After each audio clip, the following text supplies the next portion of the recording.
Hello dear learners, कैसे हैं आप सब। आई होप आप सब लोग बढ़िया होंगे। बहुत सारे कमेंट्स आए थे जब कल रिजल्ट आया कि आप सब ने बहुत अच्छे मार्क्स स्कोर करे, तो उस चीज़ के लिए आप सबको कॉन्ग्रेचुलेशंस। आज हम बात करने वाले हैं अगेन एक नए सर्कुलर की, बिकॉज बहुत सारी डिस्क्रिपेंसीज थी रिजल्ट में। पता नहीं चल पा रहा था बच्चों को कि कैसे कैलकुलेशन हुई। तो सीबीएसई ने यहाँ पर क्या किया, एक नया सर्कुलर जो है वो दिया है, और इस सर्कुलर पे यानी कि इस लिंक पे अगर आप क्लिक करते हैं सीबीएसई की वेबसाइट में तो ये ओपन होगा। अब यहाँ पे लिखा हुआ है कि कैसे कैलकुलेशंस जो है वो करी गई है। तो यहाँ पे टर्म 1 को वेटेज दिया गया है 30% का, एंड टर्म 2 के रिजल्ट को जो वेटेज दिया गया है वो है 70%। तो यहाँ पर इन्होंने किया क्या है कि यहाँ पर आपको एक एग्जाम्पल भी दिया हुआ है कि सपोज अगर एक बच्चा जो है वो 30 मार्क्स सिक्योर कर रहा है थ्योरी में टर्म 1 में, एंड टर्म 2 में वो करता है 20। इंटरनल असेसमेंट या प्रैक्टिकल में टर्म 1 में उसको मिलते हैं 9 और टर्म 2 में मिलते हैं 8। तो टर्म 1 की कैलकुलेशन करने के लिए उन्होंने 30 को किया डबल, यानी जो मार्क्स उसने स्कोर करे थे उसको आप डबल करेंगे, देन उसका 30% आप कैलकुलेट कर लेंगे। तो यहाँ पे 30 का डबल 60, 60 का 30% यानी 18। जो 30% है आपको यहाँ पे 18 मिल जाता है। अब इन्होंने सेम चीज़ अप्लाई करी है यहाँ पे टर्म 2 के लिए। तो टर्म 2 में इन्होंने क्या किया, 70% वेटेज कैलकुलेट कर लिया। तो सपोज बच्चे ने 20 मार्क्स यहाँ पे ऑब्टेन करे थे थ्योरी में, इन्होंने उसका डबल किया 40 हो गया। 40 का 70% निकाला 28। तो यानी टर्म 1 के मार्क्स आ गए 18, टर्म 2 के मार्क्स आ गए 28। प्रैक्टिकल के मार्क्स में एज इट इज़ कोई भी छिड़खानी नहीं करी गई, तो ओरिजिनल मार्क्स वहाँ से लिए गए 9 और 8 यानी 17। तो अब जो फाइनल मार्क्स उसके बनेंगे वो बनेंगे 46, यानी 18 + 28 और 17 यानी कि 63। इस टाइप से कैलकुलेशन यहाँ पर करी गई है। रेस्ट एक और सर्कुलर है इसी वेबसाइट पे, जिसमें कि बात करी गई है डिस्क्रिपेंसीज़ की, रिवैल्यूएशन की। क्लास 10th एंड 12th दोनों के अलग अलग लिंक्स हैं, तो हम 12th की बात कर लेते हैं। 12th पे क्लिक करते हैं। सो यहाँ पर दिए गए हैं कुछ पॉइंट्स कि आप क्या करवाना चाहते हैं। वेरिफिकेशन ऑफ मार्क्स है, ऑब्टेनिंग स्कैंड और फोटोकॉपी इवेल्यूएटेड आंसर बुक्स जो भी आपकी हैं चेक करी हुई, उनको री इवेल्यूएट करवाना चाह रहे हैं। ये सारी स्टेप्स आपको दी गई हैं, प्रोसीजर्स दिए गए हैं, और आपको बोला गया है यहाँ पे कि भाई सबसे पहली चीज़ जो है वो ये है कि आपकी एप्लीकेशन सिर्फ ऑनलाइन एक्सेप्ट होंगी। फ़ी जो पेएबल होगी वो सिर्फ डेबिट क्रेडिट कार्ड के थ्रू या नेट बैंकिंग के थ्रू होगी, और चार्जेस उसमें एप्लीकेबल होंगे जो भी प्रोसेसिंग फ़ीस होगी। इसके अलावा अगर कोई भी एप्लीकेशन इनकम्प्लीट है या फिर मनी आप सोच रहे हैं कि मनी ऑर्डर के थ्रू या किसी और फॉर्म में सेंड करेंगे तो वो एक्सेप्टेबल नहीं होगा। ऑफलाइन एप्लीकेशंस हैं वो किसी हाल में एक्सेप्ट नहीं होंगी।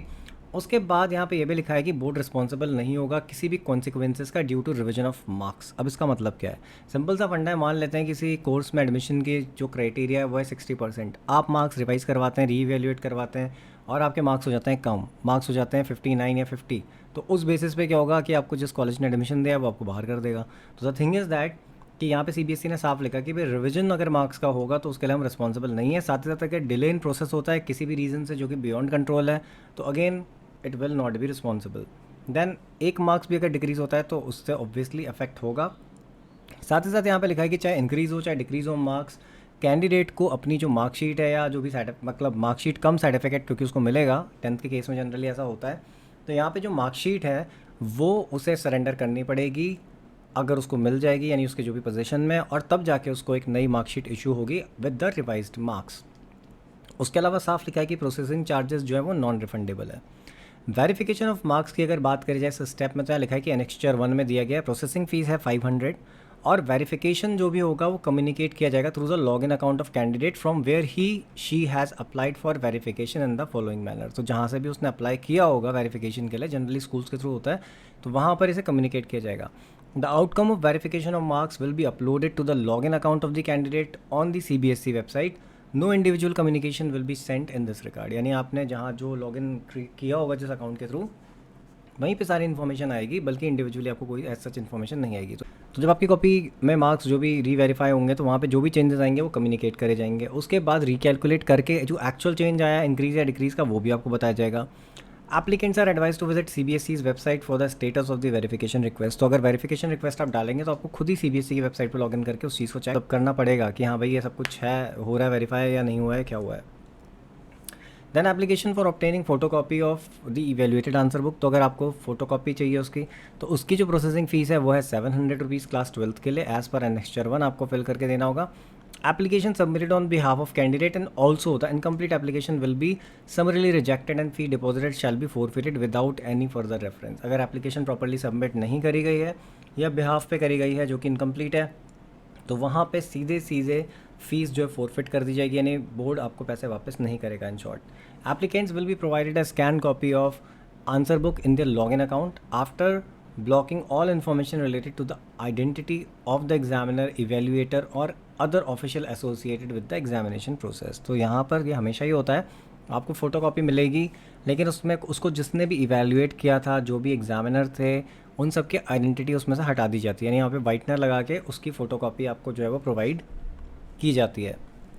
If the candidate desire to challenge the marks awarded to any question, then he she will have to apply online। तो यहाँ पे अगर उसको ऐसा लगता है इवेल्यूएटेड कॉपी चेक करने के बाद कि भाई मेरे मार्क्स गड़बड़ हैं, कॉपी गलत चेक हुई है, तो फिर वो री एवल्यूशन के लिए अप्लाई कर सकता है।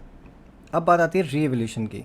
तो अगर री एवल्यूशन आप करवा रहे हो तो यहाँ पर क्या होगा कि जिन्होंने अप्लाई करा था फ़ोटो कॉपी के लिए, सिर्फ वही री एवेल्यूएट करा पाएंगे अपनी कॉपी को, अदरवाइज़ आप री इवेल्यूएट नहीं करा सकते।